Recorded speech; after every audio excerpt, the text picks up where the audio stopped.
చర్చలోకి తిరిగి స్వాగతం. బాబు రాజేంద్ర ప్రసాద్ గారు, చిన్న పార్టీలు ముఖ్యంగా ప్రజారాజ్యాన్ని బతకనివ్వరా? మొత్తం అందరినీ కూడా లాగేసుకుంటారా? అంటే కాంగ్రెస్ ని నిలువరించేటటువంటి శక్తి మీకు లేదు, ప్రజారాజ్యానికి లేదు, మాకే ఉంది అని వాళ్ళందరినీ మీరు ఎలా నచ్చగలుగుతారా, ఎలా లాక్కోగలుగుతారు? ఎక్కడ బతకనివరా అందరినీ లాక్కేసి అంటే చాలా ప్రముఖంగా పత్రికల్లో వచ్చినటువంటి వార్తలు, దేవేంద్ర గౌడ్ గారిని మీ పార్టీలోకి ఆహ్వానించే ముందు వారితో మాట్లాడినప్పుడు ఎంత మందిని వీలైతే అంతమంది తీసుకొచ్చేయండి, ప్రజారాజ్యాన్ని ఖాళీ చేయండి అని చంద్రబాబు నాయుడు గారు స్వయంగా దేవేంద్ర గౌడ్ గారితో అన్నట్టుగా పత్రికల్లో చాలా ప్రముఖంగా వచ్చింది. అన్ని పత్రికల్లో కూడా వచ్చింది. అయ్యా పత్రికల ఊహాగానాలు, అన్ని పత్రికలు ఒకే ఊహాగానాలు వస్తాయా? అది దాన్నే ఉందండి. ఇతరులు వాళ్ళు వీళ్ళు చెప్పిన గాసిప్స్ రాయటం, ముఖ్యంగా సాక్షి పత్రిక అది బాగా అలవాటు ఈ రోజున, సాక్షి టీవీకి. కానీ చాలా స్పష్టంగా మా పార్టీకి అతను మహానాడులో లైన్ తీసుకుందండి. పార్టీని వీడి వెళ్ళిన వాళ్ళందరినీ కూడా వస్తానంటే తీసుకోవచ్చు, తీసుకుందాం అని చెప్పి దాని ప్రకారం ఈ రోజున వాళ్లే స్వచ్ఛందంగా దేవేంద్ర గౌడ్ గారు కానివ్వండి, తమ్మినేని సీతారాం గారు కానివ్వండి, వాళ్ళందరూ కూడా ప్రజారాజ్యం పార్టీ కానీ ఇంకో చిన్న పార్టీలు ఏవైనా కాంగ్రెస్ పార్టీని ఎదుర్కోలేవు. కాంగ్రెస్ ఇతర పక్షాలన్నీ కూడా పార్టీలన్నీ ఐక్యంగా ఉన్నప్పుడే కాంగ్రెస్ పార్టీని ఎదుర్కోగలరు. ఐక్యంగా ఉండొచ్చు కానీ అని చెప్పి లాగేసుకోవట్లేదండి. అది ఆ వర్డ్ ఇక్కడ వాడటం సమంజసం కదండి. వాళ్ళు తెలుగుదేశం పార్టీలో పుట్టారండి. దేవేంద్ర గౌడ్ గారు కానివ్వండి, తమ్మినేని సీతారాం గారు కానివ్వండి, కళా వెంకటరావు గారు, వీళ్ళందరూ ఎవరైనా సరే వాళ్ళ రాజకీయ జీవితం ప్రారంభమైందే తెలుగుదేశం పార్టీ నుంచి. ప్రజారాజ్యం పార్టీ పట్ల తాత్కాలికంగా ఏదో ఆ రోజున ఆవేశపడి ఆకర్షింపబడి వెళ్లారు. తర్వాత వాస్తవాలు గుర్తించారు. నిన్న చెప్పారు కదండి, తమ్మినేని సీతారాం గారు చాలా స్పష్టంగా చెప్పారు, కాంగ్రెస్ పార్టీకి అనుబంధ సంస్థగా ఈ ప్రజారాజ్యం పార్టీ మారిపోయింది అనేది. అది ప్రజలు కూడా గుర్తించారండి. ఈ రోజున అసెంబ్లీలో ప్రజారాజ్యం పార్టీ పోతున్నటువంటి పోకడలు కానివ్వండి, లేకపోతే బయట నడుస్తున్నటువంటి ప్రజా జీవితంలో ఈ రాజకీయంలో వాళ్ళు చేస్తున్న యాక్టివిటీ కానివ్వండి, అవన్నీ చూశారు. ప్రజలు అసంతృప్తిగా ఉన్నారు. దాంతోపాటుగా మొదటి నుంచి యాంటీ కాంగ్రెస్ మైండ్ తో ఉండేటువంటి వీళ్ళందరూ కూడా ఈ రోజున అసంతృప్తితో వాళ్లకు వాళ్లే స్వచ్ఛందంగా బయటికి రావటం జరుగుతుందండి. మా పార్టీలోకి రావటం జరుగుతుంది. మేము నిజంగా అధికార పార్టీలో ఉండి మేము పదవులు ఏమన్నా వాళ్ళకి ఇస్తామని అంటే మేము అధికారంలో ఉండి అప్పుడు మీరు అన్నట్టు లాక్కున్నట్టు ఇంకోటి అది ఇది అని చెప్పి అనొచ్చు. మేము ప్రతిపక్షంలో ఉన్నాం. వాళ్ళు వచ్చినా ఉపయోగం ఏ ప్రయత్నం చేయకుండా వారంతటి వారుగా వారు అక్కడ ఉన్నటువంటి పరిస్థితులు బాగోలేదని మీరే ఆ రకమైన వారు అనుకునేటువంటి రాజకీయ ప్రక్రియ కొనసాగించగలిగినటువంటి నమ్మకంతో వస్తున్నారంటారు మీరు.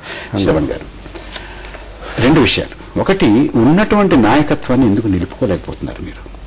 రెండోది, కాంగ్రెస్ అనుబంధ సంస్థగా తయారైంది ప్రజారాజ్యం అనేటటువంటి అభిప్రాయం చాలా సర్వత్రా ఎక్కువగా వినపడుతుంది. మధ్య వెళ్ళిపోయినటువంటి తమ్మినేని సీతారాం గారు కూడా ప్రజా ఉద్యమాలు చేయలేకపోతుంది, కాంగ్రెస్ ని నిలువరించలేకపోతుంది, కాంగ్రెస్ ని నిలువరించేటటువంటి శక్తి లేదు, సామర్థ్యం లేదు అనేటువంటి మాట్లాడు. కొంతమంది పరుషంగా చెప్పారు, కొంతమంది గట్టిగా చెప్పారు, కొంతమంది మెత్తగా చెప్తున్నారు. కానీ ఎవరు చెప్పినా కూడా మూల సూత్రం అయితే ఇదే చెప్తున్నారు. ఏం జరుగుతుంది? ఈరోజు ప్రజారాజ్యం పార్టీ ఒక పునర్నిర్మాణ దశలో ఉంది. ఈ యొక్క దశలో కనుక మనం గమనించినట్లయితే పార్టీ ఎన్నికలకు ముందు పార్టీలోకి ఒక ప్రవాహంలా, ఒక వరద ప్రవాహంలా కొన్ని లక్షలాది మంది కార్యకర్తలు వచ్చినారు, వేలాది మంది నాయకులు వచ్చినారు, వందలాది మంది సీనియర్ సీనియర్ నాయకులు ఉన్నటువంటి వాళ్ళు కూడా వచ్చారు. దేవేంద్ర గౌడ్ గారు కావచ్చు, లేకపోతే తమ్మినేని సీతారాం కావచ్చు, వీళ్ళంతా వచ్చారు. ఈరోజు జరుగుతున్న పరిస్థితి ఏంటంటే వరదలో చెత్తలో వచ్చినట్టుగా వచ్చినారు. ఈ రోజు వరద ఎరిగిపోయిన తర్వాత మొదలు పోయేది కూడా చెత్త మాదిరిగానే ఈరోజు అందరూ కూడా వెళ్ళిపోతా ఉన్నారు. ఇదంతా చెత్త అంటారు.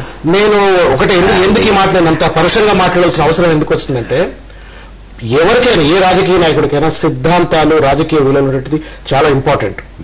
ఏ సిద్ధాంతంతో మీరు, ఏ యొక్క కాన్సెప్ట్ తోటి మీరు ప్రజారాజ్యం పార్టీలోకి వచ్చారు? మీరు దేవేంద్ర గౌడ్ గారు తీసుకోవచ్చు, లేకపోతే మీరు ఈరోజు తమ్మినేని గారు తీసుకోవచ్చు. రెండు మాటలు చెప్పారు. ఒకటి, సామాజిక న్యాయం అనేటువంటిది తెలుగుదేశం పార్టీలో లేదు కాబట్టి మేము బయటకు వస్తున్నాం అన్నారు. రెండో మాట చెప్పారు, ఈ రాష్ట్రాన్ని నిరంకుశంగా నియంతృత్వ యొక్క ధోరణితోటి రెండు సామాజిక వర్గాలు మాత్రమే స్వాతంత్రం వచ్చినప్పటి నుంచి కూడా పరిపాలిస్తూ వస్తా ఉన్నాయి. ఒక ఆల్టర్నేట్ పొలిటికల్ ఫోర్స్ రావాలి కాబట్టి తప్పనిసరిగా ఆల్టర్నేట్ పొలిటికల్ ఫోర్స్ క్రియేట్ చేయడానికి అని చెప్పని ఆల్టర్నేటివ్ పొలిటికల్ ఫోర్స్ ప్రజారాజ్యం అనేటువంటి నమ్మకాన్ని ఎందుకు కలిగించలేకపోతారు మీరు ఈరోజు? ఎందుకంటే ఒక తప్పులు జరిగినా, ఎందుకంటే సంస్థాగత నిర్మాణం లోపం కావచ్చు, టికెట్లు ఇవ్వడంలో కొంత లేట్ కావచ్చు, రకరకాల యొక్క పరిస్థితులకు 180 వస్తాయి అనుకున్నటువంటి పరిస్థితిని 18 సీట్లకు వచ్చినాయి. ఈ రోజు పార్టీ అప్రతిష్ట కావడానికి తమ్మినేని సీతారాం కూడా చాలా బాధ్యత వహించవలసిన పరిస్థితి, దేవేంద్ర గౌడ్ కూడా బాధ్యత వహించవలసిన పరిస్థితి ఉంటుంది. ఈరోజు ఏంటి అంటే, ఒకటి ముఖ్యమైనటువంటి విషయం ఏంటి అంటే, పార్టీ పునర్నిర్మిస్తున్నాం. ఈరోజు ఉద్యమాలు చేయలేదు అంటున్నారు. తెలుగుదేశం పార్టీ ఏం ఉద్యమాలు చేస్తా ఉందండి?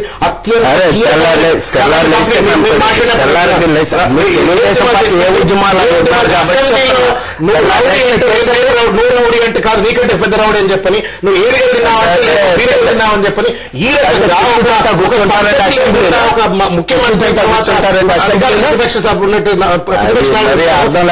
తిట్టుకోవడం ఏదైతే ఉందో ఇది ఉద్యమాలు వచ్చారండి. కంప్లైంట్ కాదు, మీరు మరి అంత దారుణంగా ఆరోపణలు చేశారు. మీ నాయకుడు చేసే తప్పది, మీరు అదే తప్పు చేస్తున్నారు. ముఖ్యమంత్రి రౌడీ అంటే మేము చూస్తా ఊరుకుంటా బాగా చెప్పారు సార్ ముఖ్యమంత్రి గారు, మీరు గొప్పోళ్ళు.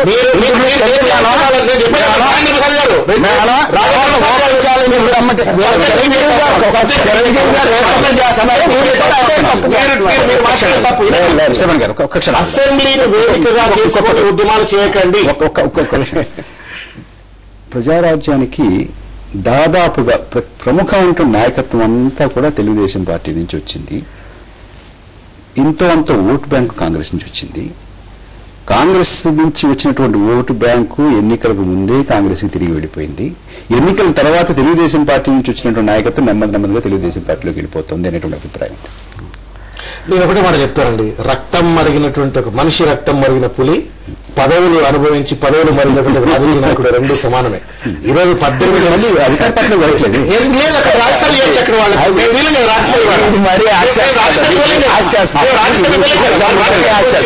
రాజేంద్ర ప్రసాద్ గారు, వీళ్ళందరికీ కూడా మీరు ఏం ఎరేస్తున్నారు? రాజ్యసభ ఇస్తా ఉంటున్నారా, పొలిట్ బ్యూరోలు ఇస్తా ఉంటున్నారా, ఏం ఎరేస్తున్నారు? అసలు ప్రతిపక్షంలో మా దగ్గర ఏమైనా ఉంటే మేము వాళ్ళకి ఎరేయచ్చు, మా దగ్గర ఏం లేదు, వాళ్ళకి ఏమిస్తామండి. అలాగే ఇందాక శ్రావణ్ గారు చెప్పారు చెత్త అని అంటారు. ఇదే చెత్త అనుకున్న నాయకుల్ని ఆ రోజున చిరంజీవి గారు ఎదురెళ్లి కౌగిలించుకుని కార్పెట్ పరిచి తీసుకుని వెళ్ళటం జరిగింది. అది చాలా పొరపాటు. ఎవరు పొరపాటు కాదు,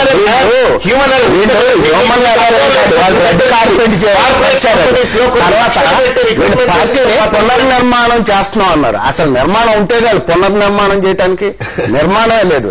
తర్వాత సామాజిక న్యాయం అన్నారు. ఆ పార్టీలో ఉండవాళ్ళు కానీ బయట వాళ్ళు కానీ రాజకీయ విశ్లేషకులు విమర్శకులను అడగండి, అదొక కుటుంబ పార్టీగా మారిపోయింది. అసలు బీసీలకు కానీ ఎస్సీలకు కానీ ఎస్టీలకు కానీ ప్రాధాన్యత ఆ పార్టీలు ఎక్కడిచ్చారండి?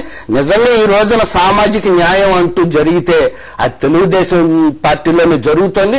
అది వాస్తవంగా అందరికీ తెలుసు. అందుకని దేవేందర్ గౌడ్ గారు కానీ తమ్మినేని సీతారాం గారు కానీ మేము చేసింది చారిత్రాత్మక తప్పిదం, మేము బేషరత్తుగా తెలుగుదేశం పార్టీలో చేరుతున్నాం, సామాన్య కార్యకర్తలుగా పని చేస్తాం అని స్పష్టంగా ఈ రోజున ప్రతిపక్షంలో ఉండేటువంటి తెలుగుదేశంలోకి వస్తున్నారంటే నిజమైన సామాజిక న్యాయం అక్కడ ఉంది. నిజంగా ఎస్సీలకి ఎస్టీలకి బీసీలకి న్యాయం జరుగుతుంది ఆ పార్టీలో. ఇక్కడ ప్రజారాజ్యం పార్టీలో అన్నవదవి పార్టీ బామర్ది ఒకటి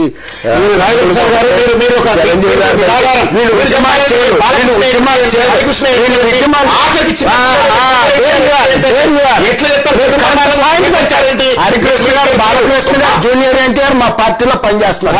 ఏ రోజున పార్టీ ఆఫీస్కి వచ్చి వాళ్ళు రూల్ చేయరు, వాళ్ళు ఎవరిని అచ్చేయండి ఇచ్చేయండి అని చెప్పి టికెట్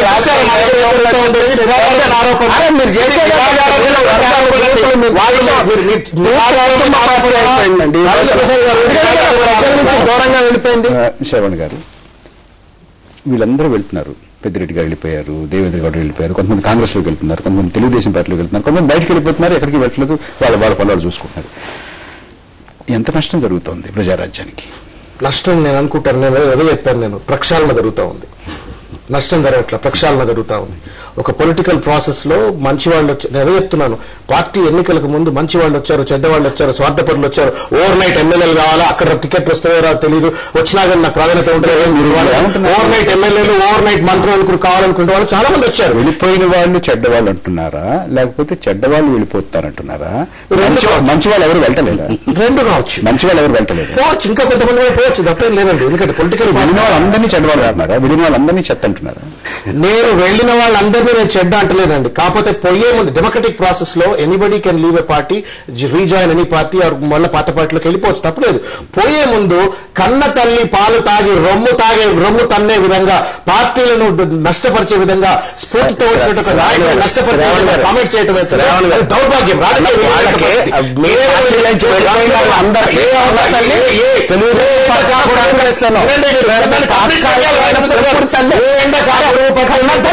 రాజకీయ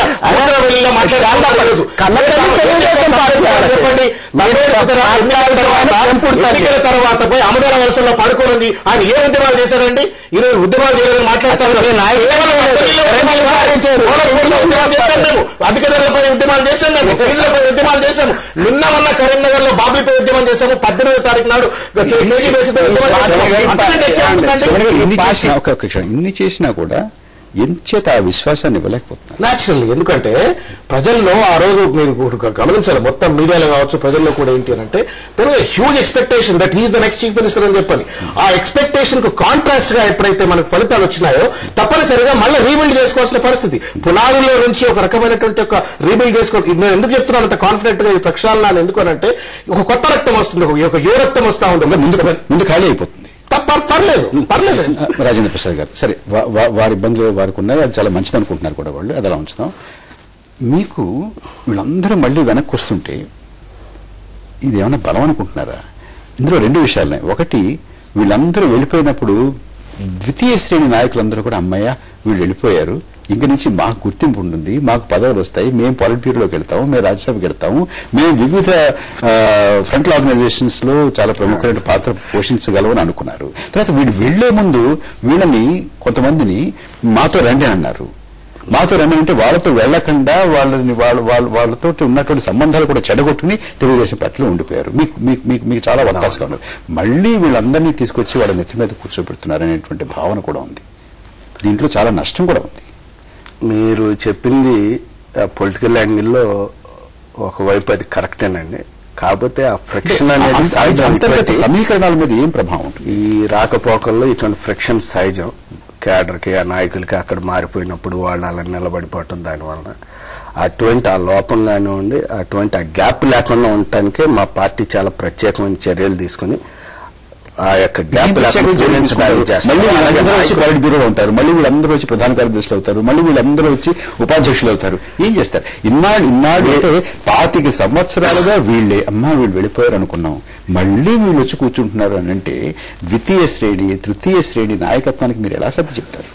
ఇప్పుడు రాజకీయాల్లో నూతన రక్తం, యూత్ రావటం ఎంత ముఖ్యమో పాత తరం సీనియారిటీ కూడా అంతే ముఖ్యం. వాళ్ళ సహాయ సహకారాలు కూడా కావాలి. సహజంగా వాళ్ళు వెళ్ళినప్పుడు ద్వితీయ తృతీయ శ్రేణి వాళ్ళు మీరు అన్నట్టు అలా ఫీల్ అయ్యి ఉండొచ్చు. కానీ వీళ్ళ సీనియారిటీ మీరు అన్నారు పాలిట్ బ్యూరోలోకి వస్తారు, వాళ్లే ప్రధాన కార్యదర్శులు. ఒక పాలిట్ బ్యూరోలోకి వచ్చి ప్రధాన కార్యదర్శి స్థాయికి వచ్చారంటే వాళ్ళ రాజకీయ పరిణితి, ఆ విజ్ఞత అనేది వస్తుందండి. ఆటోమేటిక్ గా వాళ్ళతో వచ్చారా రాలేదా అనేది క్యాడర్ మీద అటువంటి వ్యక్తిగతమైన భేదాభిప్రాయాలు పెట్టకుండా వాళ్ళని కలుపుకుని వెళ్ళినప్పుడే నిజంగా వీళ్ళు ఆ స్థాయి నాయకులుగా ఉంటారండి. ఆ రకమైనటువంటి రాజకీయ పరిణితి ఉంది కాబట్టి వాళ్ళు పాలిట్ బ్యూరో దాకా వచ్చారండి. ఆ తర్వాత ఏదో శ్రావణ్ గారు వాళ్ళు పార్టీ మారిపోతున్నారని చెప్పి పార్టీ మారటం కూడా కాదు, స్వగృహానికి వస్తున్నారు. వాళ్ళ సొంత కన్నతల్లి ఆయన ప్రజారాజ్యం అంటున్నారు, ఇది మరీ అన్యాయం అండి. ఆ కన్నతల్లి ఎవరికంటే చిరంజీవి గారికి వాళ్ళ అన్నదమ్ముని కన్నతల్లి ఈ పార్టీలోకి వచ్చే వాళ్ళందరికీ తెలుగుదేశం పార్టీనండి. వాళ్ళందరికీ రాజకీయ భిక్ష పెట్టింది అన్న ఎన్టీ రామారావు గారు. తర్వాత చంద్రబాబు నాయుడు గారు ఓపెన్ గా చెప్పారు, తల వంచి నమస్కరిస్తున్నాం అని చెప్పి మన దేవేందర్ గౌడ్ గారు అన్నారు. కనుక ఆ రకమైనటువంటి ఇబ్బందులు లేకుండా ముందుకు తెలుగుదేశం పార్టీ వెళుతుంది. ఈ రకంగా మన శ్రావణ్ గారు అన్నట్టు నిజంగానే ఆయన దృష్టిలో చెత్త అనుకోవచ్చు, ప్రజలే నిర్ణయిస్తారు. కానీ మొత్తం వెళ్ళిపోయి ఆయన చెత్త బొత్త అనుకున్న చివరికి ఉత్తములు మిగులుతారు అంటున్నారు. ఆ పార్టీలో మిగిలే చిరంజీవి గారు, అల్లు అరవింద్ గారేనండి. వీళ్ళిద్దరూ చాలా చమత్కారంగా సీతారామన్ మీరు అమదాల వలసలో నిన్న మీటింగ్ పెడితే ఎంతమంది కూర్చున్నారు? దేవేందర్ గౌడ్ గారు పోతే ఎంతమంది కార్యకర్తలు ఎంబడి పోయారు? సామ రంగారెడ్డి పోతే ఎంతమంది పోయారు? కనకారెడ్డి పోతే ఎంతమంది పోయారు? బండి రమేష్ పోతే ఎంతమంది పోయారు? ఈ రోజు కేవలం అది రాజకీయం అంటే పదవుల పందేరం అనుకుని పార్టీలు మారేటువంటి వాళ్ళ ఎంబడి ఎవరు పోట్లేరు, కార్యకర్తలు పోట్లేరు, అభిమానులు పోట్లేరు. మా ఓట్ బ్యాంక్ మాకు ఇంటాక్ట్, మా కార్యకర్తలు మాకు ఇంటాక్ట్, మా అభిమానులు మాకు ఇంటాక్ట్. కేవలం పదవులు కావాలనుకున్నారు, షార్ట్ టర్మ్ బెనిఫిట్స్ కావాలనుకునేటువంటి వాళ్ళు పోతా ఉన్నారు, పోయిన వాళ్ళు పోతున్నారు. కానీ వాళ్ళకి మాత్రం ఈ రోజు పదవులు కావాలంటే కాంగ్రెస్ పార్టీలోకి వెళ్ళేవాళ్ళం. దేవేందర్ గౌడ్ గారు కానీ తమ్మినేని గారు కాంగ్రెస్ కూడా పదవులు కావాలంటే కాంగ్రెస్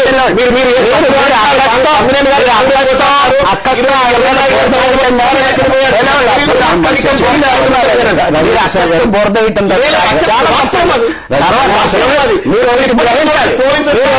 గ్రహించాలి. తమ్మినేని గారు కానీ దేవేందర్ గౌడ్ గారు కానీ పార్టీలోంచి బయటకు వస్తాం మిమ్మల్ని పల్లెత్తి మాట అనలా. నిజంగా మీరు ఆడ ఫోటోలు పెట్టుకుని దండలు పొలిటికల్ లైన్